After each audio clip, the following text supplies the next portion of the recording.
തീപിടുത്തങ്ങളിൽ fire force ഉദ്യോഗസ്ഥരെ സഹായിക്കാൻ ഇനി റോബോട്ടും. മനുഷ്യർക്കിടപെടാൻ കഴിയാത്ത തീപിടുത്തങ്ങളിലാണ് റോബോട്ടിക് ഫയർ ഫൈറ്റർ തീയണയ്ക്കാൻ പ്രയോജനപ്പെടുക.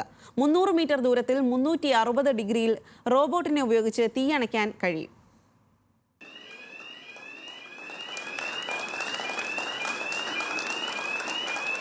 മനുഷ്യന് നേരിട്ട് അഗ്നിശമന പ്രവർത്തനങ്ങളിൽ ഏർപ്പെടാൻ കഴിയാത്ത സാഹചര്യങ്ങളിൽ ഉപയോഗിക്കുന്നതിനായി പ്രത്യേകം ഡിസൈൻ ചെയ്തിരിക്കുന്ന ഉപകരണങ്ങളാണ് റോബോട്ടിക് ഫയർ ഫൈറ്ററുകൾ. തീകെടുത്തൽ ദുഷ്കരമായ സാഹചര്യങ്ങളിൽ ഫയർഫോഴ്സ് ഉദ്യോഗസ്ഥർക്ക് സഹായമായി ഇനി റോബോട്ടിക് ഫയർ ഫൈറ്റർ ഉണ്ടാകും.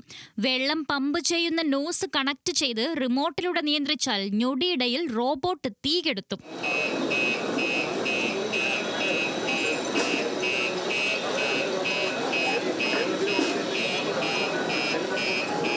ഓപ്പൺ ചെയ്ത് കഴിഞ്ഞാൽ ഈ റോബോട്ട് ബെൽറ്റിൽ മൂവ് ചെയ്യുന്ന റോബോട്ടാണ്. മീൻസ് സ്കിഡ് ആകാതിരിക്കാനും ഒക്കെ ബെൽറ്റിൽ മൂവ് ചെയ്യുന്ന റോബോട്ടാണിത്. ഇത് സ്റ്റെപ്പുകളൊക്കെ കയറി പോകാൻ പറ്റും ഇതിന്. അതേപോലെ ഇതിലൊരു വാട്ടർ മോണിറ്റർ ഉണ്ട്. ആ മോണിറ്റർ ഉപയോഗിച്ച് വെള്ളം പമ്പ് ചെയ്ത് വെള്ളം അത് സ്പ്രേ ആയിട്ട് പറ്റും, ജെറ്റായിട്ട് പറ്റും, ഫോഗായിട്ടും പറ്റും.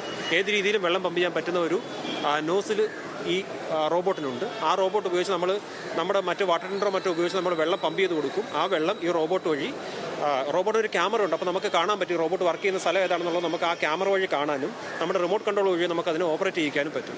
അപ്പോൾ നമുക്ക് അക്സസിബിൾ അല്ലാത്ത സ്ഥലത്ത് ഈ റോബോട്ട് കയറി ചെന്നിട്ട് നമുക്ക് വേണ്ടി ആ ജോലി ചെയ്യും.